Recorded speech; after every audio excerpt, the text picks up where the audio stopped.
আসসালামু আলাইকুম রহমতুল্লাহি ওবরাকাতুহ। আলহামদুলিল্লাহি ওয়াহদা ওয়াসসালাতু ওয়াসসালামু আলা মান লা নাবিয়্যা বা'দা ওয়া আলা আলিহি ওয়া সাহবিহি ওয়া মাওয়ালা। আজকে জুমআর খুতবায় আমরা যে বিষয়টি আলোচনা করব ইনশাআল্লাহ, বিষয়টি হলো একটি আয়াতে কারিমার সংক্ষিপ্ত ব্যাখ্যা, সংক্ষিপ্ত তাফসীর। আয়াতে কারিমাটা হলো সূরা ইউসুফের 106 নম্বর আয়াতে কারিমা। আল্লাহ রাব্বুল আলামিন আয়াতে কারিমাটার মধ্যে বলছেন, ওয়ামা ইউমিনু আকসারুহুম বিল্লাহি ইল্লা ওয়া হুম মুশরিকুন। আল্লাহ রাব্বুল আলামিন বলেন, তাদের অধিকাংশই আল্লাহ রাব্বুল আলামিনের উপরে ঈমান আনে, আল্লাহকে বিশ্বাস করে, কিন্তু ইল্লা ওয়া হুম মুশরিকুন, বিশ্বাস করার পরেও তারা মুশরিক। তাহলে বিষয়টা কেমন মনে হয় না? যে আল্লাহকে বিশ্বাস করে, আল্লাহর উপরে ঈমান আনে, তারপরেও তারা মুশরিক। তো এই আয়াতে কারিমায় আসলে আল্লাহ রাব্বুল আলামিন আমাদেরকে কি বোঝাতে চেয়েছেন, বিষয়টা আমাদের ভালো করে বোঝা দরকার। আমরা তাওহীদের আলোচনা, শিরকের আলোচনা আলহামদুলিল্লাহ অনেক শুনেছি। তো এই জটিলতাটা আমাদেরকে উপলব্ধি করা দরকার। এটা উপলব্ধি করলে বুঝতে পারবো যে আমাদের সমাজে বর্তমানে আমরা যারা নিশ্চিন্তে ঘুমাইতেছি, যে আল্লাহর উপর ঈমান আনছি আমরা, আসলে ঈমান আনলেই যে মুমিন হয়ে গেছে তা না, আল্লাহকে বিশ্বাস করিও মুশরিক হইতে পারে। এই আয়াতে আল্লাহ রাব্বুল আলামিন সেই বিষয়টাই আমাদেরকে সতর্ক করেছেন। তো এখানে এই আয়াতটার তাফসীরে আমরা কয়েকটা বিষয় আলোচনা করার চেষ্টা করব ইনশাআল্লাহ। প্রথম কথা, যুগে যুগে মুশরিকেরা আল্লাহকে বিশ্বাস করত কিনা, এটা হলো প্রথম কথা। যে নূহ আলাইহিস সালামের যুগ থেকে পৃথিবীতে শিরিকের সূচনা। আদম আলাইহিস সালামের পরে 10 শতাব্দী, 1000 বছর পৃথিবীতে কোনো শিরিক ছিল না। 1000 বছর পৃথিবীটা শিরিক মুক্ত তাওহীদের জমিন ছিল। 1000 বছর পর থেকে পৃথিবীতে শিরিকের জন্ম, শিরিকের সূচনা। তাহলে ওই যে শিরিক শুরু হয়েছে, এই নূহ আলাইহিস সালামের সময় থেকে হাজার হাজার বছর অতিবাহিত হয়ে গেছে। এমন একটা বছর পৃথিবীতে অতিবাহিত হয় নাই যে বছর পৃথিবীর কোথাও শিরিক ছিল না। অর্থাৎ মানে ওই সময় থেকে আজ পর্যন্ত 2025 সাল পর্যন্ত শিরিক মুক্ত পুরা পৃথিবী, এরকম পরিস্থিতি কখনো হয় নাই। পৃথিবীর সূচনা হয়েছে তাওহীদ দিয়ে। 1000 বছর তাওহীদের ভূমি, তাওহীদের জমিন ছিল, জমিনে কোনো শিরিকের অস্তিত্ব ছিল না। আবার পৃথিবীর সমাপ্ত হবে একজন মাত্র তাওহীদবাদী দিয়ে, তার সমাপ্তির মাধ্যমে জমিনেরও সমাপ্তি। মানে যতদিন পৃথিবীতে আহলুত তাওহীদ আছে ততদিন জমিন আছে। যতদিন পৃথিবীতে আহলুত তাওহীদ যখন থাকবে না, আল্লাহর এই জমিনও থাকবে না। আহলুত তাওহীদ যেদিন শেষ, সেদিন কিয়ামত। পৃথিবীতে একজন মানুষও তাওহীদওয়ালা থাকতে কিয়ামত হবে না। নবী সাল্লাল্লাহু আলাইহি ওয়াসাল্লাম বলেছেন, লা তাকুমুস সাআতু হাত্তা লা ইউকালা ফিল আরদে আল্লাহ আল্লাহ। ততক্ষণ পর্যন্ত কিয়ামত হবে না যতক্ষণ পর্যন্ত পৃথিবীতে একজন মানুষও আল্লাহ রাব্বুল আলামিনের প্রতি তাওহীদি ঈমানওয়ালা একজন মানুষও থাকবে, ততদিন কিয়ামত হবে না। তাহলে পৃথিবীর সমাপ্তি হবে শিরিকের মাধ্যমে। মানে যখন পৃথিবীর সমস্ত মানুষ, 100% মানুষ শিরিকওয়ালা হয়ে যাবে, আহলুশ শিরক হয়ে যাবে, তখন কিয়ামত হবে। তাহলে পৃথিবীর সূচনা আহলুত তাওহীদ দিয়ে, পৃথিবীর সমাপ্তি আহলুশ শিরক দিয়ে।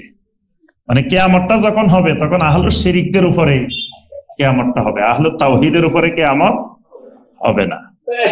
তাহলে বোঝা যায় শিরিকের বয়স হাজার হাজার বছর। এখন যুগে যুগে যারা শিরিক করত, এরা কি আসলে আল্লাহ রাব্বুল আলামিনকে বিশ্বাস করতেন কিনা, এটা হলো প্রথম কথা। দ্বিতীয় কথা, তো এরা আল্লাহকে যদি বিশ্বাস করেন তাহলে এদের লা ইলাহা ইল্লাল্লাহ মেনে নিতে সমস্যাটা কোথায়? 3 নম্বর কথা, যে আল্লাহ রাব্বুল আলামিনকে বিশ্বাস করার পরেও তারা মুশরিক কেন? এই 3টা অনেক লম্বা আলোচনার বিষয়। আমরা একেবারে সংক্ষেপে মূল কথাটা, মূল পয়েন্ট গুলাই আমরা আলোচনা করার চেষ্টা করব ইনশাআল্লাহ। প্রথম কথা, যুগে যুগে মুশরিকেরা আল্লাহ রাব্বুল আলামিনকে বিশ্বাস করত কিনা? তো এটার উত্তর হলো, পৃথিবীতে যত মুশরিক ছিল, পৃথিবীতে সমস্ত মুশরিকেরা আল্লাহ আছেন এবং আল্লাহকে তারা স্বীকার করত, আল্লাহকে তারা বিশ্বাস করত। এই কারণে আল্লাহ রাব্বুল আলামিন জমিনের সবাইকে আল্লাহ পাক প্রশ্ন করে বলছেন, হাল তা'লামু লাহু সামিয়্যা। সূরা মারিয়ামের মধ্যে আল্লাহ পাক বলেন, হাল তা'লামু লাহু সামিয়্যা। তোমরা কি পৃথিবীর সূচনা থেকে, শিরিকের সূচনা থেকে আজ পর্যন্ত দেখেছ যে পৃথিবীতে কোন জায়গায় মানুষেরা এত দেবতা বানাইছে, এত মূর্তি বানাইছে, এত বাতিল মাবুদ বানাইছে, কোন মাবুদের নাম আল্লাহ এই নামটা দিতে তোমরা দেখছো কিনা? দে নাই। তাহলে বোঝা গেল এত নাম দিল, আল্লাহ নাম দিল না কেন? কারণ তারা বিশ্বাস করত যে আল্লাহ একজন আছেন, তা আরেকটার নাম আল্লাহ দিবে কেন? এই জন্য দেখেন, নবী সাল্লাল্লাহু আলাইহি ওয়াসাল্লামের সময় ওদের মাবুদ হলো 361 জন, আল্লাহ সহ 361। আল্লাহ তো আছে নাই, আল্লাহর সাথে আরো কয়জন? 300। এই যে আল্লাহর সাথে আরো 360 জন, এই 360 জনের একজনের নামও কিন্তু আল্লাহ দেয় নাই, কিন্তু একটাকে দিছে আল্লাহ। লাত ছিল কোথায় বলেন তো দেখি? তাইফ। আমরা তাইফের সিরাতের আলোচনায় সে লাত ভাঙ্গার ঘটনা, সে লাত ভাঙ্গার বিশাল ঘটনা আছে নবী সাল্লাল্লাহু আলাইহি সাল্লামের সিরাতের মধ্যে আমরা আলোচনা করছি। তো এই যে তাইফের মধ্যে সবচেয়ে বড় দেবতা, বড় মূর্তি, সেটার নাম হলো আল্লাহ। এটা আল্লাহ শব্দের স্ত্রীলিঙ্গ, মানে আল্লাহ, আল্লাহর স্ত্রীলিঙ্গ আল্লাহ। হ্যাঁ, তারা আল্লাহ নামে বানায় নাই, কিন্তু আল্লাহর স্ত্রীলিঙ্গ দিয়ে স্ত্রী নামে বানাইছে, আল্লাহ বানাইছে। কিন্তু আল্লাহ নামে জমিনে কোথাও, কোন যুগে, কোন সময়ে পৃথিবীতে মানুষ কোন মূর্তি, কোন দেবতা, কোন মাবুদ বানায় নাই। তো এটার অর্থ প্রমাণ করে যে তারা আল্লাহ আছেন, এটা সকল মুশরিকেরা বিশ্বাস করে। শুধু এই বিশ্বাসের মধ্যে সীমাবদ্ধ না, তারা আল্লাহ রাব্বুল আলামিন তাদেরকে সৃষ্টি করেছেন এটা বিশ্বাস করে। কোরআনে কারিমে অনেক আয়াতে আল্লাহ পাক বলেছেন, আপনি তাদেরকে জিজ্ঞাসা করেন, মান খালাকাকুম, তোমাদেরকে কে সৃষ্টি করেছেন? সায়াকুলুন আল্লাহ, তাহলে আমাদেরকে তো আল্লাহই সৃষ্টি করেছেন। তাহলে আল্লাহকে মুশরিকেরা সৃষ্টিকর্তা হিসাবেও, আল্লাহ রাব্বুল আলামিন শুধু তাদেরকে বানাইছেন এটা মানে না, সমস্ত আসমান, জমিন, মাখলুকাত আল্লাহ বানাইছেন এটাও তারা বিশ্বাস করে। জন্য কোরআনে কারিমে আল্লাহ পাক বারবার প্রশ্ন করছেন, তোমাদের ওই বাতিল মাবুদেরা কি বানাইছে আমাকে একটু দেখাও তো। তোমরা যে এত মাবুদ বানাইছো, এরা কি বানাইছে? এরা তো খেজুর বানাইতে পারবে না, খেজুরের বিচিও বানাইতে পারবে না। বিচি আর খেজুরের মাঝখানে একটা পাতলা পর্দা আছে, এই পর্দাটার নাম হলো কিতমির। তো এদেরকে বলো দেখি এরকম একটা কিতমির বানাই দিতে পারে কিনা এরা? কিন্তু মুশরিকেরা কখনো বলে নাই যে আমাদের মাবুদেরা এগুলা বানাইতে পারে, এটা কিন্তু বলে নাই।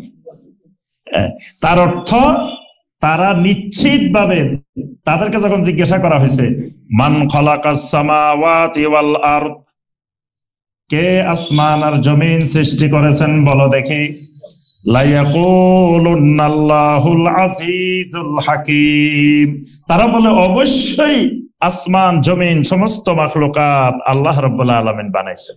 সুবহানাল্লাহ, এটা মুশরিকদের স্বীকারোক্তি। আচ্ছা, এবার খালি এতটুকুর মধ্যে সীমাবদ্ধ না। সূরা ইউনূসের 31 নম্বরে এখানে 4টা জিনিসের কথা আল্লাহ পাক বলছেন। কুল মাইয়ারযুকুকুম মিনাস সামাই ওয়াল আরদ, তাদেরকে জিজ্ঞাসা করেন আসমান আর জমিন থেকে কে তোমাদেরকে রিজিক সরবরাহ করেন, কে রিজিক দেয় তোমাদেরকে? তখন মুশরিকরা জবাব দিল ফাসায়াকুলুনা আল্লাহ। বলার আগেই বলে যে আল্লাহ এখানে সিন দিয়ে বলছে, সিন মানে দ্রুত গতিতে, অতি শীঘ্রই তারা জবাব দিয়ে দিল আল্লাহ, মানে আল্লাহকে তারা রিজিক দাতাও মানে। আম্মান ইয়ামলিকুস সামা ওয়াল আবসারা, বলো দেখি কে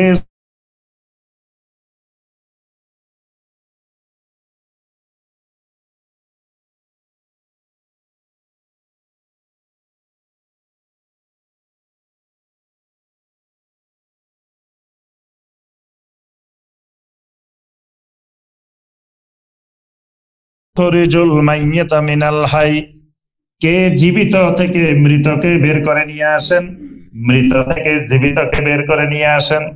ফাসায়াকুলুন আল্লাহ, বলে আল্লাহ, অর্থাৎ আল্লাহকে তারা জীবন দাতাও মানে। আল্লাহ জীবন দেন, আল্লাহ মৃত্যু দেন। ওয়া মান ইউদাব্বিরুল আমর, তাদেরকে জিজ্ঞাসা করেন কে সমগ্র বিশ্বকে এই সব কিছুকে পরিচালনা করেন। ফাসায়াকুলুন আল্লাহ, বলেন আল্লাহ পরিচালনা করে। তাহলে আল্লাহকে রিজিক দাতাও মানে, আল্লাহকে শ্রবণ শক্তি দৃষ্টি শক্তির মালিকও মনে করে, আল্লাহকে জীবন মৃত্যু দাতাও বিশ্বাস করে, আল্লাহকে পৃথিবী পরিচালনাকারীও বিশ্বাস করে। আচ্ছা, এরপরে আসেন আল্লাহ রাব্বুল আলামিনের কাছে এরা দোয়াও করতো মুশরিকেরা। আল্লাহর কাছে মুশরিকেরা কি করত? দোয়াও করত। অসংখ্য দোয়া আল্লাহ পাক কোরআনে কারীমের মধ্যে উল্লেখ করছেন যেগুলো মুশরিকেরা আল্লাহ রাব্বুল আলামিনের কাছে দোয়া করছে। যেমন আল্লাহ পাক বলছেন ফাইদা রাকিবু ফিল ফুলকে দাআবুল্লাহ মুখলিসিনা লাহুদ্দিন ফালাম্মা নাজ্জাহুম ইলাল বাররি ইযা হুম ইউশরিকুন। আল্লাহ পাক বলেন ফাইদা রাকিবু ফিল ফুলকে, এরা যখন সাগরের মাঝখানে নৌযানে আরোহণ করে, দাআবুল্লাহ মুখলিসিনা লাহুদ্দিন, সাগরের মাঝখানে কোনো বিপদে আক্রান্ত হইলে, ঝড় তুফান আসছে, কোনো একটা কঠিন বিপদে আক্রান্ত হয়েছে সাগরের মাঝখানে, তখন দাআবুল্লাহ মুখলিসিনা লাহুদ্দিন, তখন আল্লাহ রাব্বুল আলামিনকে খালেস করে একমাত্র আল্লাহকে ডাকে সাগরের মাঝখানে। মুশরিকেরা, এখানে মুমিনদের কথা বলে নাই আল্লাহ পাক, মুশরিকেরা সাগরের মাঝখানে অন্য কোনো মাবুদকে তারা ডাকতো না, একমাত্র আল্লাহকে ডাকতো বিপদে পড়লে, কারণ জানে এখানে অন্য মাবুদের ক্ষমতা নাই, এখানে ক্ষমতা একমাত্র আল্লাহর। কিন্তু আজকের জামানায় যারা শিরিক করে তারা সাগরের মাঝখানেও খাজা বাবারে ডাকে। এবং দেখবেন প্রত্যেকটা জাহাজ, লঞ্চ, ফেরি এগুলোর মধ্যে খাজা বাবার নাম লেখা আছে, এক একটার মধ্যে এক একজনের নাম লেখা আছে। যে এদের পাওয়ার এত বেশি, এরা মনে করে যে সাগরের মাঝখানে বিপদে পড়লো এরা এদেরকে উদ্ধার করে নিয়ে আসবো। ওই জামানার মুশরিক বলছে সমগ্র পৃথিবী পরিচালনা করেন একমাত্র আল্লাহ।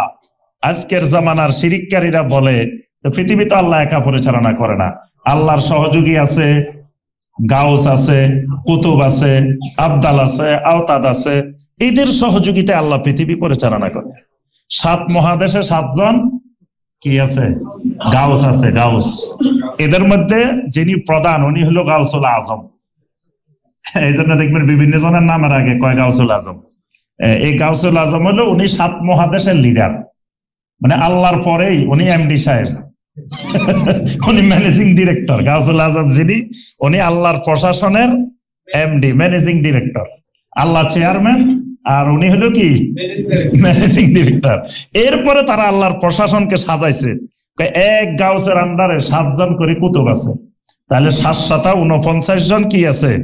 কুতুব আছে। কুতুবদের মিটিং হয় কোথায়? আফ্রিকা জঙ্গলে মিটিং হয়। মিটিং এর জন্য সবাই চলে যায় আফ্রিকা জঙ্গলে, মিটিং শেষ করে ফজরের আগে আবার চলেও আসে। তারপরে আপনার এক কুতুবের আন্ডারে আবার শত শত আওতাদ আছে, আবদাল আছে, ওলিয়া উলিয়া আছে, এদেরকে দিয়ে আল্লাহ চালায়। তাহলে ওই মুশরিকদের চাইতে বর্তমান জামানার মুশরিক কত জঘন্য, কত মারাত্মক। ওই জামানার মুশরিক বলছেন না, আমাদের মাহবুদেরা এইসব ক্ষেত্রে কোনো অবস্থান নাই, আল্লাহ চালায়। তাহলে আল্লাহ পাক এই আয়াতে বলছেন যে সাগরের মাঝখানে এরা যখন বিপদে পড়ে খালেস ভাবে কাকে ডাকে? আল্লাহকে ডাকে। ফালাম্মা নাজ্জাহুম ইলাল বাররে ইযা হুম ইউশরিকুন। আল্লাহ রাব্বুল আলামিন বলেন, যখন আমি সাগর থেকে, সাগরের মাঝখান থেকে উদ্ধার করে কিনারায় নিয়ে আসি, এবার এরা আমি আল্লাহর সাথে শিরিক করা শুরু করে। যখন প্রচন্ড ঘূর্ণিঝড় বাংলাদেশের দিকে আসতেছে, সবাই আল্লাহর কাছে দোয়া করেন আল্লাহ যাতে রক্ষা করে। তা আল্লাহ ঘুরাই এটাকে অন্যদিকে নিয়ে গেছে। এবার লই গেছে, আর আবার কয় সুন্দরবন ছিল বলে আমরা রক্ষা পাইছি। আগে সুন্দরবনের কথা মনে ছিল না, আগে আল্লাহকে খালেজ ভাবে উদ্ধারকারী মনে করছে। যখন আল্লাহ বাঁচাই দিছে, এবার সুন্দরবন ছিল, এটা ছিল, ওইটা ছিল, এই কারণে আমরা বেঁচে গেছি। আসলে কারণ তো কিছুই না, কারণ একমাত্র আল্লাহ রাব্বুল আলামিন। আল্লাহর সামনে সুন্দরবন কিচ্ছু না। আল্লাহ চাইলেন সুন্দরবনেরও ধ্বংস করে শেষ করে দিতে পারেন। আল্লাহ বলেন, যখন সাগরের মাঝখান থেকে উদ্ধার করে নিয়ে আসি, এবার এরা শিরিক করা শুরু করে। তাহলে বোঝা গেল আল্লাহকে এরা খালেস ভাবে ডাকতো, দোয়া করতো আল্লাহর কাছে। আচ্ছা, এরপরে দেখেন আবু জাহেল, আবু লাহাবের আল্লাহর কাছে একদিন একটা দোয়া করছে। মুশরিকরা মিলে আল্লাহর কাছে একটা দোয়া করছে। দোয়াটা হলো, আল্লাহুম্মা ইন কানা হাযা হুয়াল হাক্কা মিন ইনদিক ফাআমতির আলাইনা হিজারাতাম মিনাস সামা। কাফেরদের দোয়া, মুশরিকের দোয়া। আল্লাহুম্মা, হে আল্লাহ, দোয়া করতেছে কার কাছে? আল্লাহর কাছে। ইন কানা হাযা হুয়াল হাক্কা মিন ইনদিক, যদি মুহাম্মদ সাল্লাল্লাহু আলাইহি ওয়াসাল্লাম আপনার পক্ষ থেকে সত্য নবী হয়, তার দাওয়াত যদি সত্য হয়, তো ফাআমতির আলাইনা হিজারাতাম মিনাস সামা, তাহলে আপনি আমাদের উপরে পাথরের বৃষ্টি নাজিল করেন, আকাশ থেকে পাথরের বৃষ্টি নাজিল করেন। তাহলে এখানে কয়েকটা কথা। একটা কথা হলো, পাথরের বৃষ্টি বা আযাব একমাত্র আল্লাহ নাজিল করতে পারে, এটা তারা বিশ্বাস করত।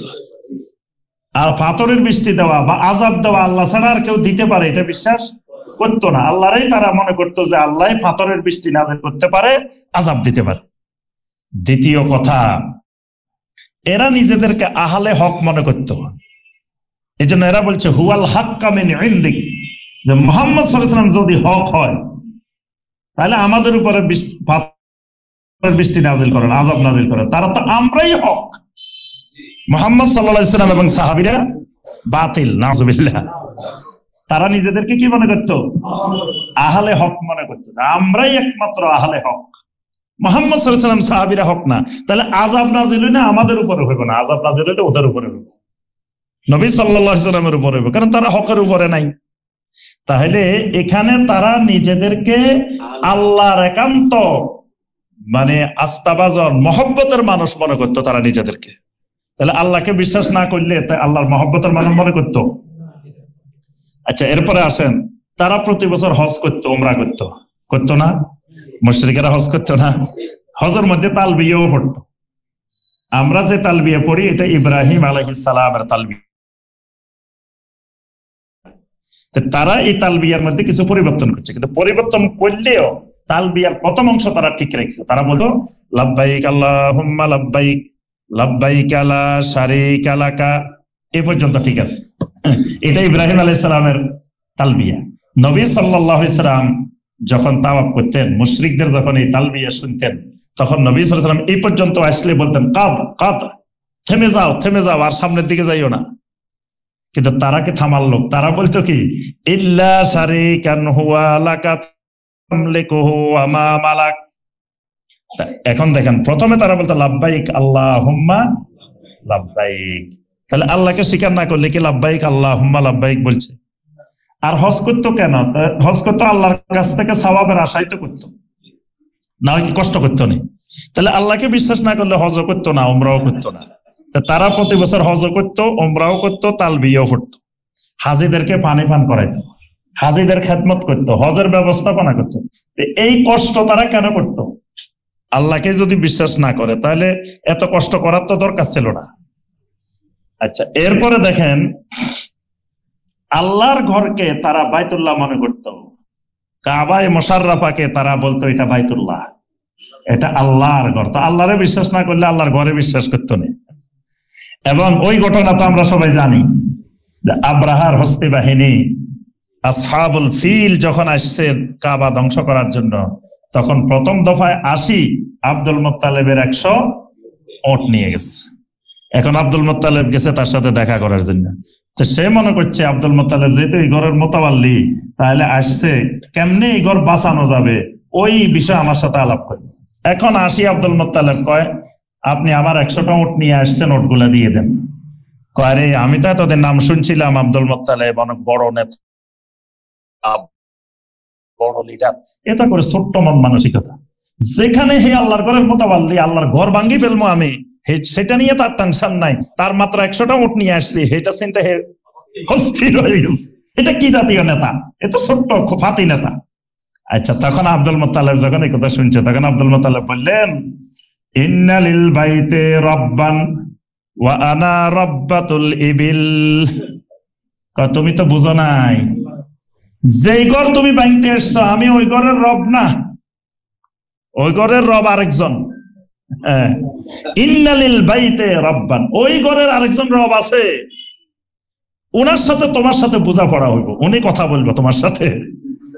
আমি এই ব্যাপারে কথা বলতে আসি নাই, আমি তো ওই ঘরের খাদেম, আমি আব্দুল মুত্তালিব ওই বাইতুল্লাহর আল্লাহর ঘরের খাদেম।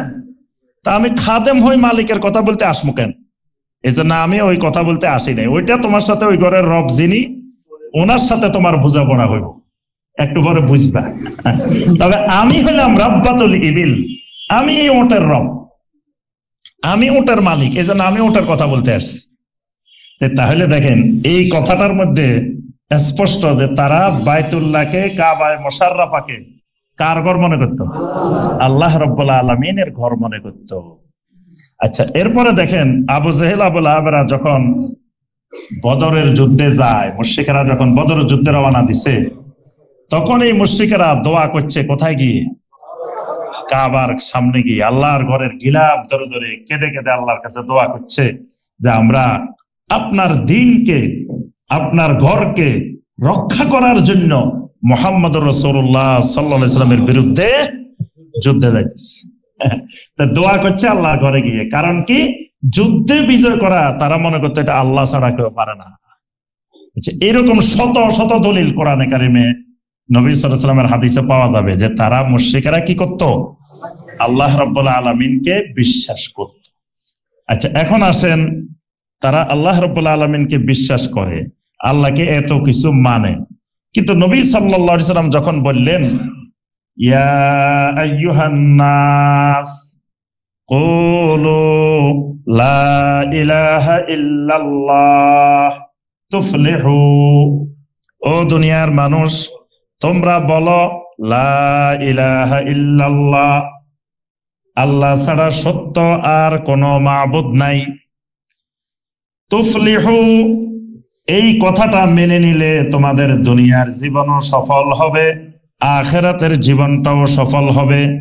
সমস্ত সফলতার চাবিকাঠি লা ইলাহা ইল্লাল্লাহ।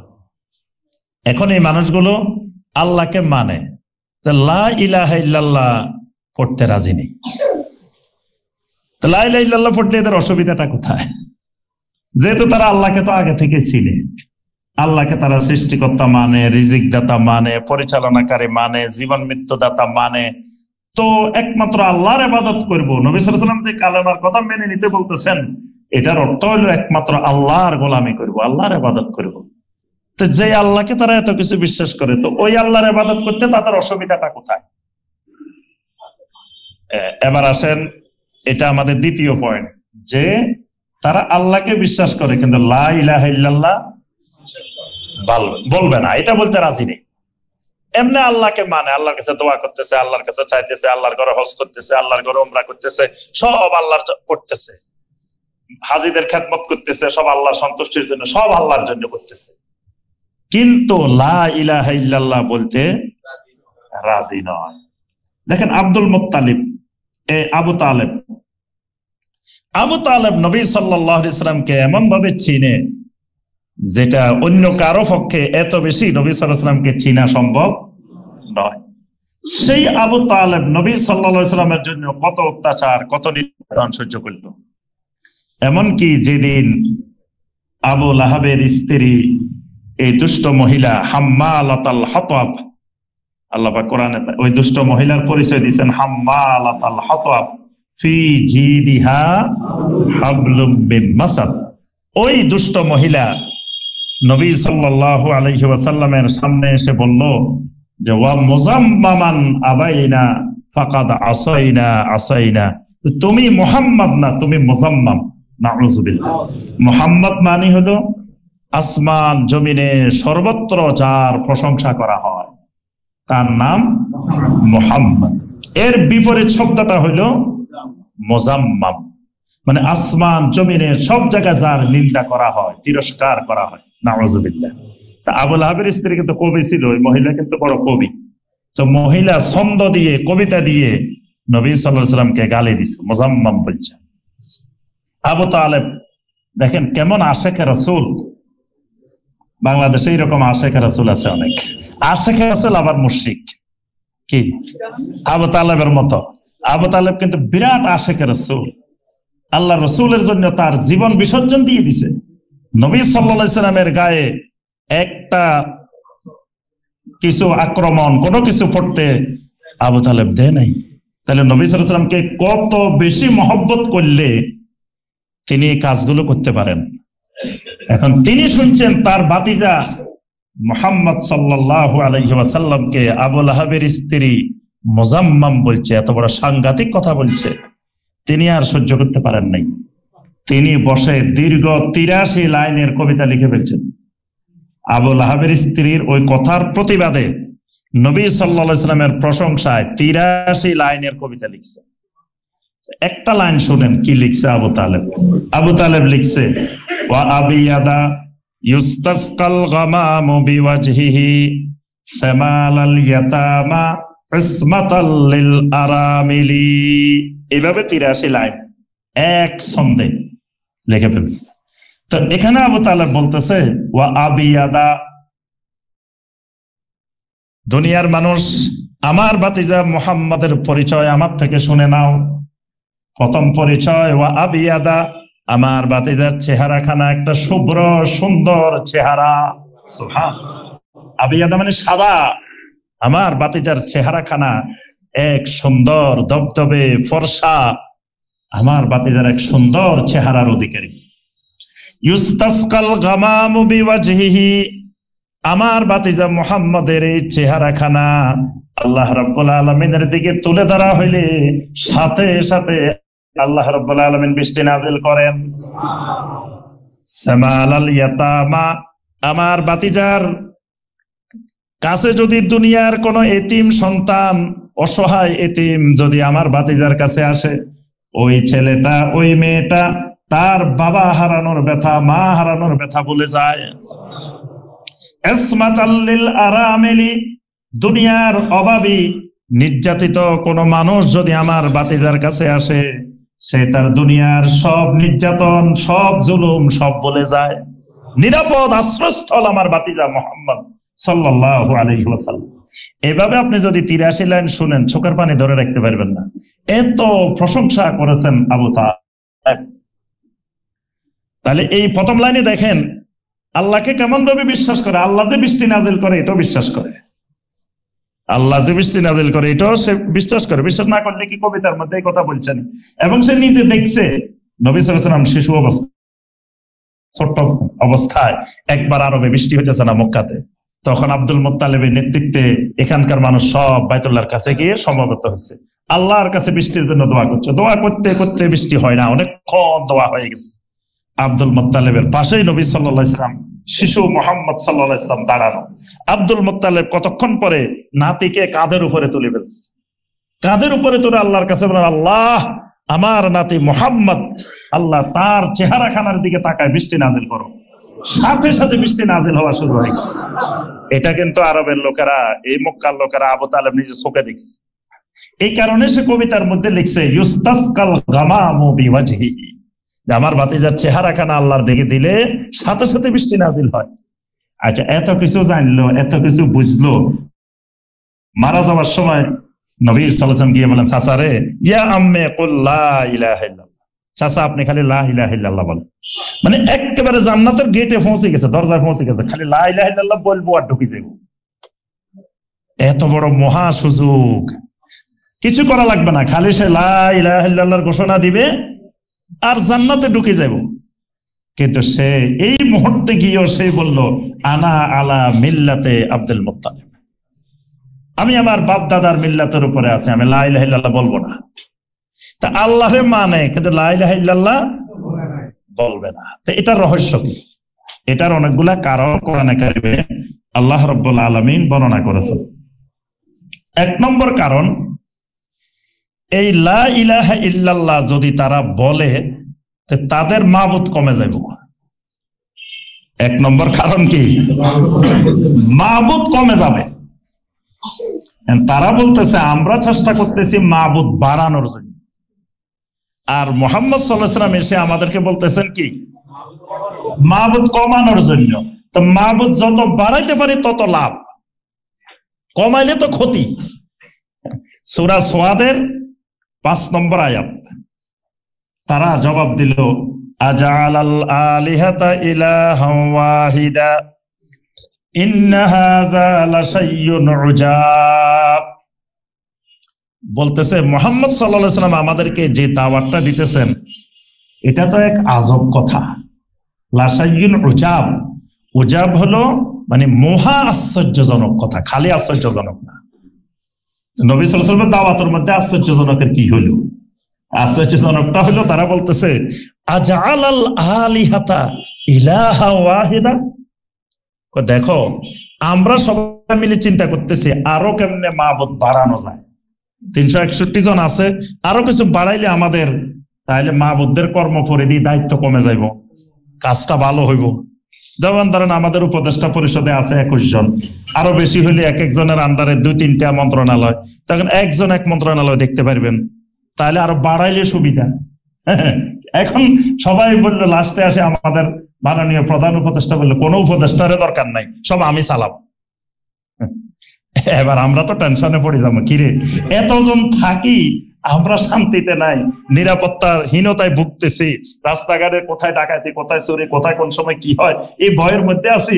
আর এখন কয় কোনো উপদেষ্টারে দরকার নাই, কোনো ডিসিএসপির দরকার নাই, সব আমি চালাবো। তো এটা আমাদের কাছে আশ্চর্যজনক কথা না? আরবের মুশরিকদের কাছে নবী সাল্লাল্লাহু আলাইহি ওয়াসাল্লামের এই দাওয়াতটা মহা আশ্চর্যজনক মনে হইতেছে। আমাদের মাবুদ এখন 361 জন, আল্লাহ সহ। তো একজনকে আমরা এক দায়িত্ব দিছি, কারো ছেলে মেয়ে হয় না, এটাই মাবুদে দেখবো। কারো চাকরি হয় না, এটাই মাবুদে দেখবো। কারো পরীক্ষা সামনে, এসএসসি পরীক্ষা, এইচএসসি পরীক্ষা, এটা পাস করানোর জন্য আমাদের এই খাজা বাবা এই কেবলায়ে কাবা দেখবো। তারপরে কারো আপনার দেখা গেছে চাকরি বাকরিতে উন্নতি নাই, অভাব অনটনে আছে, এটাই মাবুদে দেখবো। তারপরে কারো দেখা গেছে যে অনেক দিন হয়ে গেছে, বিয়ে হয়েছে, ছেলে মেয়ে হচ্ছে না, এখানে গেলে একটা ছেলে মেয়ের ব্যবস্থা হইব। এক একজনের এক এক সমস্যা, তো এক সমস্যার জন্য এক মাবুদ। এখন যদি সব সমস্যার জন্য একমাত্র আল্লাহর কাছে যাওয়া হয়, তা আল্লাহ পাক কয় দিক সামলাবে? তাদের মাথায় মহা চিন্তা যে সব দায়িত্ব যদি আল্লাহরে দিয়ে দেওয়া হয়, তাহলে আল্লাহ রাব্বুল আলামিন কয় দিক দেখবেন? আল্লাহ পাক এজন্য কোরআনে কারিমে অনেক আয়াতে একটা কথা বারবার বলছেন, ওয়ামা কাদারুল্লাহ হাক্কা কাদরিহি। এরা আমি আল্লাহকে চিনতে পারে নাই, আমি আল্লাহর যথাযোগ্য ক্ষমতা নির্ধারণ করতে পারে নাই।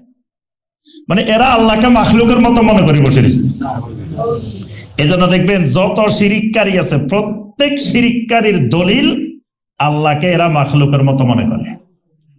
দেখবেন নবী সাল্লাল্লাহু আলাইহি সাল্লামকে কয় হাজির নাজির, সব জায়গায় কি হাজির নাজির, এটা কি শিরক, এটা শিরক। এটা দলিল কি? এটা দলিল হলো কলকাতা হাইকোর্ট, এটা দলিল বাংলাদেশের হাইকোর্ট, ঢাকার হাইকোর্ট, সুপ্রিম কোর্ট, এটা দলিল। তো দলিল কি? দেখবেন ইউটিউবে গেলে এই দলিল পাইবেন। কয় এক হত্যা মামলার 3 আসামি আসছে কলকাতা হাইকোর্টে। তো বিচারক জিজ্ঞেস করলো, এই হত্যাকাণ্ডটা হয়েছে তুমি দেখছো শুনছো? কয় না, আমি শুনিও নাই দেখিও। কয় না, তোমার সাক্ষী বাতিল। আরেকজন আছে, তুমি দেখছো? কয় আমি তো দেখি নাই, মানুষের কাছে শুনছি। কয় না, তোমার সাক্ষীও বাতিল। আরেকজন আসি, কয় আমি সেখানে উপস্থিত, আমি সরাসরি দেখছি, আমার সামনে হত্যাকাণ্ড হয়েছে। কয় ঠিক আছে, তাহলে তোমার সাক্ষী গ্রহণযোগ্য। তো কিয়ামতের ময়দানে নবী সাল্লাল্লাহু আলাইহি সাল্লাম আমাদের পক্ষে সাক্ষী দিবেন। এখন আল্লাহ রসুল যদি এখানে হাজির না থাকে, আল্লাহ রসুল যদি না দেখে, তো রাসূলের সাক্ষী আল্লাহ কেমনে গ্রহণ করবে?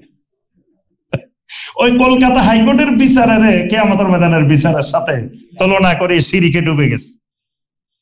এইভাবে যত শিরিক আছে, প্রত্যেকটা শিরিকের মূল কেন্দ্রবিন্দু আল্লাহ রাব্বুল আলামিনকে মাখলুকের মতো মনে করা, মাখলুকের উপরে কিয়াস করা। এখন মুশরিকদের মাথায় ঢুকতেছে না যে মাবুদ যদি কমে যায়, তাহলে সব কিছু যদি আল্লাহর কাছে চলে যায়, তাহলে তো আল্লাহ এত দিক সামলানো আল্লাহর পক্ষে কঠিন। আমরা আল্লাহর দায়িত্ব কমাই দিছি, আল্লাহর দায়িত্ব কমানোর জন্য তো এই 360 জন বানাইছি। এখন নবী সাল্লাল্লাহু আলাইহি ওয়াসাল্লাম আসি কইতেছে না, 360 জনের দরকার নাই, সরাসরি একমাত্র আল্লাহ। তাহলে এই লা ইলাহা ইল্লাল্লাহ বলতে 1 নম্বর বাধা, মাবুদ কি হবে? কমে যাবে এই টেনশনে। এবং দেখেন নূহ আলাইহিস সালামের যুগের মুশরিক এই জিনিসই বলছে, সূরা নূহের 23 নম্বর আয়াত, ওয়া ক্বালু লা তাযারুন্না আলিহাতাকুম ওয়া লা তাযারুন্না ওয়াদ্দাও ওয়া লা সুওয়াআ ওয়া লা ইয়াগুসা ওয়া ইয়াউকা ওয়া নাসরা। নূহ আলাইহিস সালাম যখন লা ইলাহা ইল্লাল্লাহ দাওয়াত দিলেন, তো এরা একজন আরেকজনকে খবরদার, নূহের পাল্লায় পড়ি, লা তাযারুন্না আলিহাতাকুম, তোমাদের এত মাবুদ এগুলার কিন্তু খবরদার ছাড়া যাবে না। চাইও আবার নূহের কথা শুনি মাবুদ ছাড়ি দিবা। একজন আরেকজনের সতর্ক করতেছে, খবরদার, কারণ নূহ আলাইহিস সালামের কথা শুনি আমাদের একটা মাবুদও ছাড়া যাবে না। আবার 5 জনের নাম ধরে ধরে বলছে, কারণ নূহ হলো ওলিয়া উলিয়ার দুশমন, ওলিয়া উলিয়া মানে না। খবরদার, আমাদের ওয়াদ, সুয়া, ইয়াগুস, ইয়াউক, নাসার, এই 5 জন বড় বড় আল্লাহর ওলি, বড় বড় দিনদার মুত্তাকিন মানুষ, এদেরকেও কিন্তু খবরদার ছাড়া, ওলিয়া উলিয়া ছাড়লে বিপদে পড়ে যাবে। কারণ শাফাত পাইবা কেমনে, তারপর আল্লাহর মুকাররাবিন পাইবা কেমনে, আর অনেক কাজ ওলিয়া উলিয়া ছাড়ি দিলে তুমি বরবাদ। ওলিয়া উলিয়া কোন অবস্থায় ছাড়া যাবে না। তাহলে বোঝা গেল যে 1 নম্বর কারণ লা ইলাহা ইল্লাল্লাহ বলতে বাধা কিসের মধ্যে? মাবুদ কমে যাবে। 2 নম্বর বাধা, লা ইলাহা ইল্লাল্লাহ বললে বাপ দাদাদেরকে ভুল সাব্যস্ত করা হয়। লা ইলাহা ইল্লাল্লাহ বললে বাপ দাদাদেরকে, আকাবেরদেরকে, মুরব্বীদেরকে কি সাব্যস্ত করা হয়ে যাবে? ভুল সাব্যস্ত। তা আমি পাগল হইতে পারি, আমার বাপ দাদা পাগল ছিল নাকি? আমি মূর্খ হইতে পারি, আমার বাপ দাদা মূর্খ ছিল নাকি? আমি ভুল করতে পারি, আমার বাপ দাদারা কি ভুল করতে পারে নাকি? এটা হলো তাদের 2 নম্বর কথা। তারা কোরআনে কারিমে আল্লাহ পাক সূরা আল মায়েদার 104 নম্বর আয়াতে আল্লাহ পাক বলছেন, ওয়া ইযা কিলা লাহুম তাআলাউ ইলা মা আনসালাল্লাহু ওয়া ইলার রাসূল ক্বালু হাসবুনা মা ওয়াজাদনা আলাইহি আবাআনা। যখন তাদেরকে বলা হয়েছে কোরআন সুন্নাহর দিকে ফিরে আসো, তারা বলে আমাদের জন্য আমাদের বাপ দাদাদেরকে যে অবস্থায় পাইছি, মুরব্বীদেরকে, এটাই আমাদের জন্য যথেষ্ট। আর আমাদের বাপ দাদারা কি জানতো না? তা আল্লাহ পাক বলছে তোমাদের বাপ দাদারা আসলে জাহেল ছিল, জানতো না। আওয়ালাউ কানা আবাউহুম লা ইয়ালামুনা শাইয়্যান ওয়া লা ইয়াহতাদুন, তোমাদের বাপ দাদারা জানতো না, তোমাদের বাপ দাদারা হেদায়েতের উপরেও ছিল না, এরা গোমরাহির উপরে ছিল। আর এটা দেখেন ফেরাউনও একই কথা বলছে। ফেরাউনকে যখন মুসা আলাইহিস সালাম দাওয়াত দিয়েছেন, তো ফেরাউন চুপ করে শুনছে, শুনি লাস্টে মুসা একটা প্রশ্ন আছে, এই প্রশ্নের উত্তর দি তুমি চলে যাও, শেষ, তোমার সাথে আমার বোঝাশোনা রফা দফা শেষ। তো প্রশ্নটা কি? এক প্রশ্নের দাম 1 কোটি টাকা। ফামা বালুল কুরুনিল উলা, ফেরাউনের এক প্রশ্ন দেখেন, এক প্রশ্নে ফেরাউন কত বুদ্ধিমান, কত চালাক। এমনি কি সে সারা পৃথিবী চালাইছে? এত প্রভাবশালী, এত বড় শাসক ছিল কি এমনি এমনি? বুদ্ধি না থাকলে সে মুসা আলাইহিস সালামকে বলছে ফামা বালুল কুরুনিল উলা। এখন যারে প্রশ্ন করছে হেও কি কম? আল্লাহু আকবার। 5 জন উলুল আজম রাসূলের মধ্যে একজন, যার সাথে আল্লাহ রাব্বুল আলামিন সরাসরি কথা বলার মতো কথা বলছেন। ওয়া কাল্লামাল্লাহু মূসা তাকলিমা, আল্লাহ বলছেন আমি মূসার সাথে কথা বলার মতো কথা বলছি সরাসরি। তাহলে ওই রকম একজন নবী, তাকে প্রশ্ন করছেন যে ফামা বালুল কুরুনিল উলা, বলো দেখি মূসা আমাদের বাপ দাদাদের অবস্থাটা কি, আমাদের বাপ দাদা যারা অতিবাহিত হয়ে গেছে এদের অবস্থাটা কি, মানে এরা কি জান্নাতে গেছে না জাহান্নামে গেছে, খালি এটা বলে দিবা। তা এখন মূসা আলাইহিস সালাম যদি বলেন যে এরা জান্নাতে গেছে, তাহলে সে বলবে কি, তারা যদি তোমারে না মানি, তোমার লা ইলাহা ইল্লাল্লাহ না মানি জান্নাতে যাইতে পারে, তা আমরা মানবো কেন? আমরা মানার দরকারটা কি? আমরাও তো বাপ দাদারা জান্নাতে গেছে, আমরাও যাবো। আচ্ছা, মূসা আলাইহিস সালাম যদি বলে যে না তারা জাহান্নামে গেছে, এবার ফেরাউন পুরা দেশের মানুষকে বলবো দেখো মূসা তোমাদের বাপ দাদা সবগুলারে জাহান্নামে পাঠাই দিচ্ছে। মানুষ এবার এমন খেপা খেপবো মূসা আলাইহিস সালামের উপরে, আর মূসা আলাইহিস সালামের দাওয়াত শুনবে না, মূসা আলাইহিস সালামের দাওয়াত আর শুনবেই না। বলবে যে হ্যাঁ আমাদের বাপ দাদা নিয়ে কথা কইছে। আপনি দেখবেন খালি কারো বাপ দাদা নিয়ে কথা কইবেন একটু বরবাদ। বাপ দাদা নিয়ে কথা বলা যায় না। এখন এই ফেরাউন এক প্রশ্নে মূসা আলাইহিস সালামের দাওয়াতকে সে মনে করছে তছনছ করে দিবে। মূসা আলাইহিস সালাম তারা জান্নাতে তারা জাহান্নামে কোনোটাই বলেন নাই। মূসা আলাইহিস সালাম বললেন তারা আল্লাহর জিম্মায় চলে গেছে, তাদের হিসাব আল্লাহর সাথে, সেটার খোঁজ খবর নেওয়া আমার দায়িত্ব না। তবে তাদের কাছে মূসা আসে নাই, তোমার কাছে মূসা আসে, তোমার হিসাব ভিন্ন, তাদের হিসাব ভিন্ন। আগে তুমি বাংলাদেশে থাকি অনেক কিছু বুঝতে পারো নাই, এখন তুমি বাংলাদেশে বসে তোমার সাথে মক্কা মুকাররমা মদিনা মুনাওয়ারা সারা পৃথিবী এখন সামনে এসে গেছে, কাছে এসে গেছে, তোমার জানা একবারে সহজ হয়ে গেছে। এক সময় জানাটা অনেক কঠিন ছিল। তাহলে ওই সময়ের অবস্থা আর এই সময়ের অবস্থা অনেক পার্থক্য আছে। এখন তোমার ওজোর আপত্তি নাই যে আমি শিরিক বুঝি নাই, বেদাত বুঝি নাই, কুফর বুঝি নাই, এইটা বলার কোন সুযোগ এখন। তাহলে 2 নম্বর বাধা ওদের লা ইলাহা ইল্লাল্লাহ বলতে বাপ দাদা। 3 নম্বর বাধা, তারা দেখছে লা ইলাহা ইল্লাল্লাহ বললে তাদের স্বার্থে কিছু আঘাত আসে, প্রত্যেকের স্বার্থে কিছু আঘাত, কারো চেয়ার চলে যায়, যে চেয়ারে আছে যে পদে আছে পদ থাকে না, কারো চেয়ার চলে যায়, কারো টাকা পয়সার ইনকাম কমে যায়, কারো এক এক জায়গা দিয়ে এক এক নেতৃত্ব চলে যায়, এক এক জায়গা দিয়ে এক এক সমস্যা। এই সমস্যার কারণে তারা লা ইলাহা ইল্লাল্লাহ বলতে পারে না। আরো অনেকগুলো কারণ আছে। তাহলে আমরা বুঝলাম আল্লাহকে মানে কিন্তু লা ইলাহা ইল্লাল্লাহ মানে না, তাওহীদ মানে না। এবার আসেন সর্বশেষ কথা, যেটা বলে আমরা শেষ করব, সেটা হলো তাহলে এরা আল্লাহকে বিশ্বাস করার পরেও মুশরিক কেন? মুশরিক হলো আল্লাহ রাব্বুল আলামিনকে বিশ্বাস করতে হলে 5টা জিনিস আল্লাহর জন্য খালেস করতে হবে। কয়টা জিনিস? 5টা জিনিস আল্লাহ রাব্বুল আলামিনের জন্য যতক্ষণ খালেস না হবে ততক্ষণ মুখলিসিন লাহুদ্দিন হবে না। আর সূরা আল বাইয়িনার 5 নম্বর আয়াত আল্লাহ পাক বলছেন ওয়ামা উমিরু ইল্লা লিয়াবুদুল্লাহা মুখলিসিনা লাহুদ্দিন হুনাফা। আল্লাহ তোমাদেরকে নির্দেশ দিচ্ছেন তোমরা একমাত্র একনিষ্ঠভাবে, হুনাফা মানে হানিফের বহুবচন, হুনাফা মানে একনিষ্ঠভাবে তোমরা আল্লাহর ইবাদত করবা। আর কেমনে আল্লাহর ইবাদত করবা?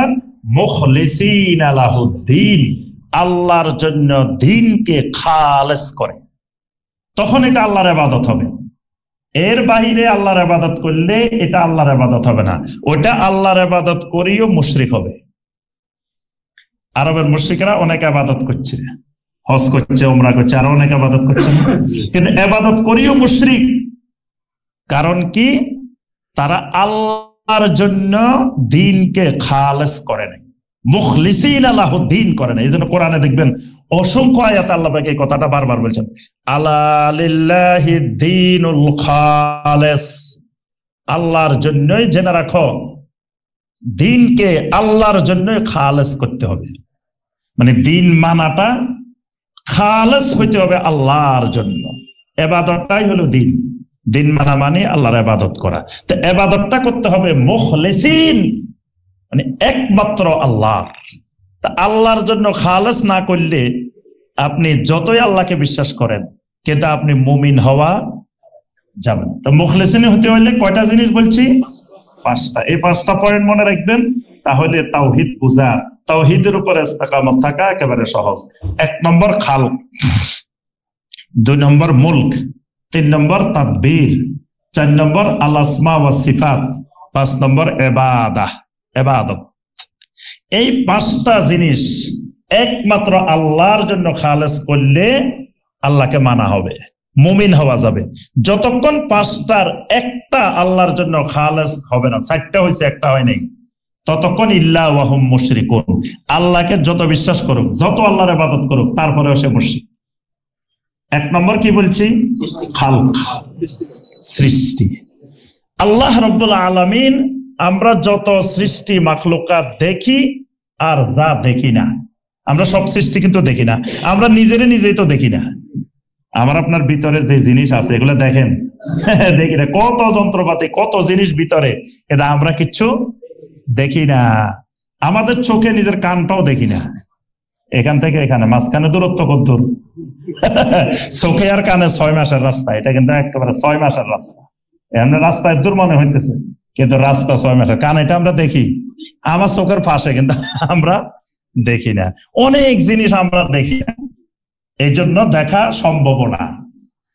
দেখি আর না দেখি যত খালক আছে, মাখলুকাত আছে, এই সমস্ত মাখলুকাত কার? একমাত্র আল্লাহ। খালি আল্লাহ না, একমাত্র আল্লাহ। এইটা আল্লাহর জন্য সাব্যস্ত করতে হবে। কোন সৃষ্টি, কোন খালক আল্লাহ ছাড়া কারো নাই। এই কারণে আল্লাহ পাক সূরা আল আরাফের 54 নম্বর আয়াতে কারিমে বলছেন, আলা লাহুল খালকু ওয়াল আমরু তাবারাকাল্লাহু রাব্বুল আলামিন। এখানে আল্লাহ পাক তাওহীদের মূলনীতি বলছেন, জেনে রাখো যে লাহুল খালক, সমস্ত সৃষ্টি একমাত্র আল্লাহ। লাহুল আমর, তাহলে সৃষ্টি যার, হুকুম মানবে তার, আদেশ মানবে তার, আইন মানবে তার, শরীয়ত মানবে তার। এই জন্য প্রথম সৃষ্টি। সৃষ্টি না মানলে আপনি বলবেন যে আমি সৃষ্টি আরেকজনের, আল্লাহর মানবো কেন? তাহলে প্রথম মেনে নিতে হবে যে আমি সৃষ্টি একমাত্র আল্লাহ। তাহলে আমি হুকুম মানবো, বিধিবিধান মানবো, শরীয়ত মানবো একমাত্র আল্লাহ। এটা যে মানবে, আল্লাহ বলছেন তাবারাকাল্লাহু রাব্বুল আলামিন, এই লোকটাই আল্লাহ রাব্বুল আলামিনকে মেনে নিল। কিন্তু সৃষ্টি আল্লাহর, হুকুম মানবে আরেকজনের, শরীয়ত মানবে আরেকজনের, দিন মানবে আরেকজনের, তাহলে সে আল্লাহকে মানা হলো না। এটাই হলো তাওহীদের মূল ভিত্তি, তাওহীদুর রুবুবিয়্যাতের ভিত্তি। তাহলে আমরা আর বিস্তারিত যাচ্ছি না। প্রথম কথা খালক, একমাত্র আল্লাহর জন্য সাব্যস্ত করা। 2 নম্বর মুলক, মালিকানা। মালিকানাও সব একমাত্র আল্লাহ। তাবারাকাল্লাযী বিয়াদিহিল মুলক, সূরা আল মুলক আছে কোরআনে কারীম। এত ফজিলতপূর্ণ, নবী সাল্লাল্লাহু আলাইহি ওয়াসাল্লাম প্রতি রাত্রে ঘুমানোর আগে সূরা আল মুলক এবং সূরা সাজদা তেলাওয়াত করে ঘুমাইতেন। আমি ওদিন চিন্তা করলাম, আহারে, যে নবী সাল্লাল্লাহু আলাইহি ওয়াসাল্লামের ব্যস্ততা, নবী সাল্লাল্লাহু আলাইহি ওয়াসাল্লামের 1 মিনিটের ব্যস্ততা আমাদের পুরো জীবনের ব্যস্ততার চেয়ে বেশি। এক সেকেন্ডের দাম আমাদের পুরা জিন্দেগির চাইতে বেশি। এত ব্যস্ততার মধ্যেও নবী সাল্লাল্লাহু আলাইহি ওয়াসাল্লাম ঘুমানোর আগে প্রতি রাত্রে সূরা আল মুলক, সূরা আল সাজদা তেলাওয়াত করে ঘুমাইতেন। আর আমরা 1 পৃষ্ঠা কোরআন তেলাওয়াত করার সুযোগ পাই না, সময় পাই না। কই খালি ব্যস্ততা, খালি ব্যস্ততা। হ্যাঁ, কি ব্যস্ততা? আসলে ব্যস্ততা কিছু না, আমাদেরকে দুনিয়াদারি গ্রাস করে ফেলছে। নবী সাল্লাল্লাহু আলাইহি ওয়াসাল্লাম এত ব্যস্ততার মধ্যেও ঘুমানোর আগে সূরা আল মুলক তেলাওয়াত করতেন। তো কেন সূরা আল মুলক? সূরা আল মুলক সাথে তাওহীদের সম্পর্ক। সমস্ত মালিকানা একমাত্র আল্লাহর। যখন আমি মনে করবেন আমার এই শরীরের মালিক আমি না, মালিক কে? আল্লাহ। এবার আপনার দাড়ি রাখতে আর আফসোস লাগবে না। যখন মনে করবেন না এটার মালিক আমি, তখন করবেন যে দাড়ি রাখলে মানুষ সুন্দর দেখা যাবে না, বিয়ে করতে গেলে বউ পাওয়া যাবে না, মানুষের বিভিন্ন পদে পদে সমস্যার আক্রান্ত হইতে হবে, মানুষ জঙ্গি মনে করতে পারে, মানুষ অনেক কিছু মৌলবাদী মনে করতে পারে, কত কিছু আপনার মাথায় আসবে। কিন্তু যখন মনে করবেন যে না আমার এই বডির মালিক একমাত্র আমার আল্লাহ, চান আমার দাড়ি থাকুক, এটাই সুন্দর দেখা যাবে। সমস্ত নবী রাসূলেরা দাড়িওয়ালা ছিলেন, সাহাবীরা দাড়িওয়ালা ছিলেন। তারপরে যখন আপনি মনে করবেন এই বডি আমার আল্লাহ, তখন পর্দা করতে কোনো নারীর কোনো ইতস্তত লাগবে না, কারণ আমার আল্লাহ যিনি মালিক তিনি ছান এমনে, আমার এখানে ছাওয়ার কিছু নাই। যখন আমি মনে করবো আমার এই শরীরের মালিক আল্লাহ, তখন ফজরের সময় আজান দিলে আমার উঠতে আর কষ্ট হবে না, কারণ আমার এই শরীরের আরাম দেওয়ার মালিক আমি না। যদি আমি আল্লাহর হুকুম না মানি, তখন মনের হুকুম মানি, তখন আমি হাওয়াকে মাবুদ বানাই ফেললাম। এই জন্য আল্লাহ পাক বলেছেন, আফারাআইতা মান ইত্তাখাযা ইলাহাহু হাওয়াহু, ওই মানুষগুলোকে কি আপনি দেখছেন যারা তাদের হাওয়াকে, তাদের মনকে মাবুদ বানাই ফেলছে। মানে মন যা চায় তা করে, আল্লাহ যা চায় তা করে না। সম্পদের মালিকানা আল্লাহ। আজকে যত জায়গা জমিন দেখতেছেন, এইগুলো দলিল কবলা আপনাদের নামে নামে আছে, কদিন পরে আরেকজনের নামে যাবে, কদিন পরে আরেকজনের নামে যাবে, এইভাবে হাজার হাজার মালিকানা পরিবর্তন হইব। পরিবর্তন হয়ে লাস্টে দলিলও আছে, কবলাও আছে, জমিনও আছে, মালিক নেই।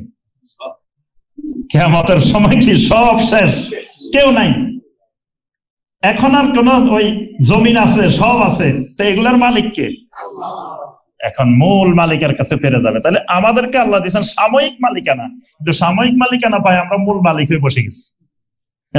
এই জন্য 2 নম্বর, আল্লাহকে সবকিছুর একক মালিকানা বিশ্বাস করা, এটার নাম। আরবের মুশরিকেরা আল্লাহকে একক মালিকানা বিশ্বাস করে না। কিছুর মালিক তারা নিজেদেরকে মনে করত, কিছুর মালিক তারা অন্যদেরকে মনে করত, এইভাবে তারা শিরকে নিমজ্জিত হয়েছে। 3 নম্বর, তাদবীর, সমস্ত কিছুর পরিচালনাকারী একমাত্র আল্লাহ। সুতরাং আমার বিপদ আপদ মুসিবত যা হবে এগুলো দূরকারী একমাত্র। এবার দেখবেন আপনাকে দিয়ে আর কোনোদিন শিরিক হবে না। আপনি আর কোথাও বিপদ আপদ দূর করার জন্য দৌড়াইবেন না, আপনার আল্লাহর কাছে চাইবেন। যেমন আল্লাহ বিপদ আপদ একমাত্র দূরকারী, আমার আল্লাহ একমাত্র সাহায্যকারী, আমার আল্লাহ একমাত্র দাতা, আমার আল্লাহ একমাত্র গাউসুল আজম। এইটা যখন আপনার তাওহীদ ঠিক হবে, যখন এই আল্লাহকে তাদবীর পরিচালনাকারী মনে করবেন, নির্দিষ্ট করে আল্লাহ ছাড়া কোনো পরিচালনাকারী নাই, তখন আপনি আর কারো কাছে যাওয়ার দরকার হবে না, আপনার এক মাবুদই যথেষ্ট। এবার আর মাবুদ বানানোর দরকার হবে না। তাহলে 3 নম্বর তাদবীর। 4 নম্বর আল আসমা ওয়াস সিফাত, আমার আল্লাহ যেমন সুন্দর, আমার আল্লাহর নামগুলোও সুন্দর, আমার আল্লাহর সিফাত গুলোও সুন্দর। এগুলো আল্লাহর জন্য নির্দিষ্ট করতে হবে, এই নামগুলো দিয়ে আমার আল্লাহর কাছে দোয়া করতে হবে, এটা আল্লাহর জন্য খালেস। 5 নম্বর ইবাদত, আল্লাহ আমাকে বানাইছেন ইবাদতের জন্য। তো যেহেতু আল্লাহ আমার একমাত্র সৃষ্টিকারী, আল্লাহ আমার একমাত্র মালিক, আল্লাহ আমার একমাত্র পরিচালনাকারী, তাহলে সমস্ত ইবাদত হবে একমাত্র আল্লাহর জন্য। সূরা আল-আনআমের 162-63, কুল ইন্না সলাতি ওয়া নুসুকি ওয়া মাহইয়ায়া ওয়া মামাতি লিল্লাহি রাব্বিল আলামিন। আমার যত রকমের ইবাদত আছে, আমার শারীরিক ইবাদত, মানসিক ইবাদত, অন্তরের ইবাদত, অর্থের ইবাদত, সময়ের ইবাদত, সমস্ত ইবাদত লিল্লাহি রাব্বিল আলামিন। এটার নাম হলো কি? তাওহীদ। এটার নাম তাওহীদ। এখন এর মধ্যে ওই যে মুশরিকেরা আল্লাহ যাদেরকে বলছেন এরা আল্লাহকে মানে, এটা আল্লাহর জন্য এই 5টা জিনিস নির্ধারণ করতে পারে না। এরা ইবাদত আল্লাহরও করতো, আবার আল্লাহ ছাড়া গায়রুল্লাহরও ইবাদত, আল্লাহকেও সাজদা করতো, গায়রুল্লাহকেও সাজদা করতো, আল্লাহর জন্য মান্নত করতো, গায়রুল্লাহর জন্য মান্নত করতো, আল্লাহর কাছেও চাইতো, গায়রুল্লাহর কাছেও চাইতো। আল্লাহর জন্য নির্দিষ্ট না করতে পারার কারণে এরা আল্লাহকে বিশ্বাস করার পরেও ইল্লা ওয়া হুম মুশরিকুন। তাহলে আমাদের সমাজে, আমাদের দেশে যারা আল্লাহকে বিশ্বাস করে, এরা মনে করে আমি তো আল্লাহকে মানি, এরা মনে করে এটাই ঈমান। তো এটার নাম ঈমান না। শুধু আল্লাহকে আছেন, আল্লাহ রিজিক দাতা, আল্লাহ সৃষ্টিকর্তা, আল্লাহ, এই মুশরিকরা যে বিশ্বাস করতো, এইগুলো শুধু বিশ্বাস করার নাম ঈমান না। ঈমান হলো আল্লাহর জন্য এই তাওহীদের যে 5টা বিষয় বললাম, এইগুলোকে যতক্ষণ খালেস ভাবে আল্লাহর জন্য নির্দিষ্ট করা না হবে, ততক্ষণ কেউ ঈমানদার হইতে পারবে না, ততক্ষণ সে মুশরিক, আল্লাহকে বিশ্বাস করার পরেও মুশরিক। আল্লাহ রাব্বুল আলামিন আমাদের সবাইকে প্রকৃত আহলুত তাওহীদ, প্রকৃত ঈমানদার হওয়ার আল্লাহ পাক আমাদেরকে তৌফিক দান করুন। আল্লাহ রাব্বুল আলামিন আমাদেরকে তাওহীদের উপরে ইস্তেকামত থাকার তৌফিক দান করুন। সকল প্রকার শিরিক, কুফর, নিফাক, বেদাত থেকে আল্লাহ রাব্বুল আলামিন আমাদেরকে হেফাজত করুন। আমিন ইয়া রাব্বাল আলামিন। আকুলু কাওলি হাযা ওয়া আস্তাগফিরুল্লাহ লি ওয়া লাকুম ফাস্তাগফিরু ইন্নাহু হুয়াত তাওয়াবুর রহিম। আসসালামু আলাইকুম ওয়া রাহমাতুল্লাহি ওয়া বারাকাতুহু।